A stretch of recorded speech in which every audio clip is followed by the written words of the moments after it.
Hi, welcome to Playing Games. I'm Chris, and today we're going to unbox some playing cards. This video is a continuing look at the Italian regional card decks. Over the course of 16 short videos, I will be opening all of the Italian regional packs, and we'll go over what makes these unique masterpieces tick. Let's go!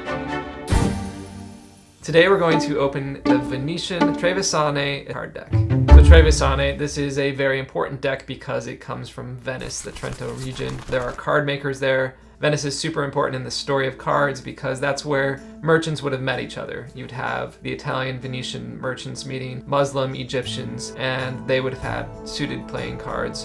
And then those Muslim suits turned into the Italian suits.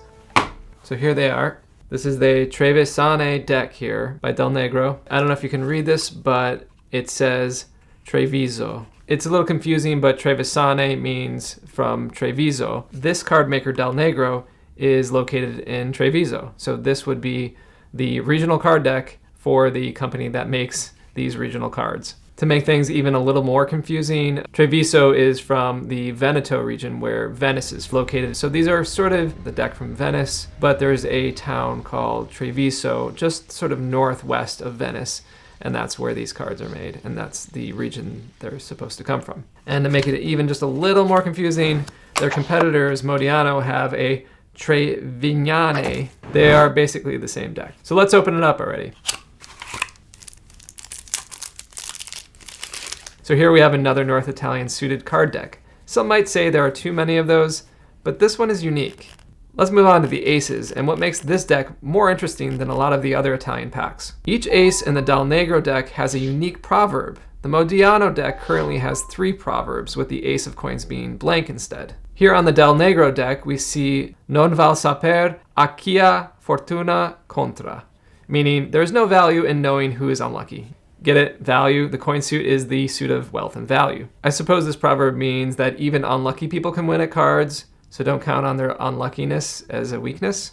The ace of bastone or club says, se ti perdi tuo danno. That means if you lose, it's your damage. Or more simply, if you lose, it's your own fault, though damage is probably more apt because the baton is used to bust things up. The ace of swords reads, non ti fidar di me se il cuor ti manca, which means don't have faith in me if you're lacking heart. Or maybe, no guts, no glory. I guess in the case of this suit, if you don't trust in the sword, you're going to lose a battle. On the ace of cope, you'll find this, the strangest proverb in all the packs. It reads, per un punto Martin persa la capa. This translates to, for a period, Martin lost his cap. What the heck does that mean? Well, it's an old medieval proverb, which is similar to, make sure to cross your T's and dot your I's. The story goes that Martin was a monk. Monks' ranks were based on their hoods or caps, and you wouldn't want to lose it because you would lose the rank. So he was asked to write a sign over the monastery door which would say in Latin, "This door shall not be closed before honest people." He wrote it, but instead of putting the period at the end, he put the period in the middle, changing the meaning of the Latin phrase to, "This door shall close for honest people." And thus Martin lost his cap. North Italian suits, of course, are coins, goblets, bastoni, which are batons, and scimitars, like swords. Thankfully, this deck does have numbering to let you know the value of the pip cards. Some of the North Italian cards do not do that. That still doesn't make them easy to read, especially the batons and sabers. But this deck does have a lot of fun quirks that make up for the crowded and confusing pip cards. In Italian decks, the 4 of coins usually has some sort of logo or illustration. This one has the Treviso flag on the 4 of coins. Check out the court cards. They're mirrored, making them easier to play with, but I would love to have seen the full artwork, especially on the Fonte or Jack of Sabers. He's holding a decapitated head in his hand.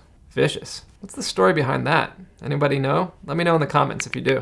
The Cavallo, or Horse of Swords, has the traditional nod to the Muslim originators of playing cards. Notice that the Re and Fonte both have a straight sword, while the Cavallo card is meant to be a Muslim, with a curved sword and a turban on his head. The coin suit isn't strictly red like some other North Italian cards, which I appreciate.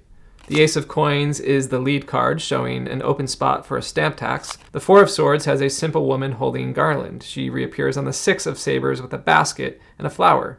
The King of Bastones has a regional seal, which happens to be the seal of Trento.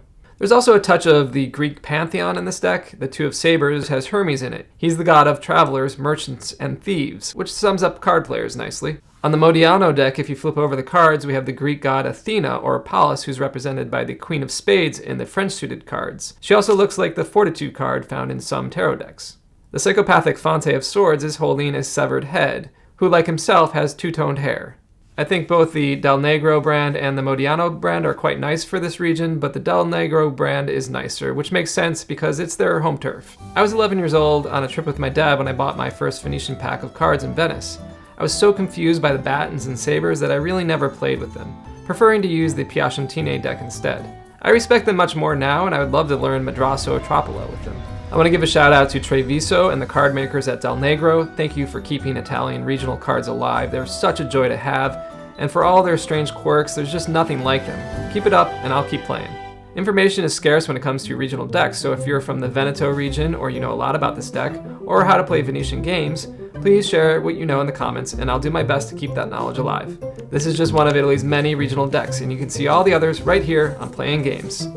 Please comment, like, and subscribe to help this channel grow. Also help support the hard work that goes into these videos by donating to this channel. You're great. See you next time. Oh, what's this card?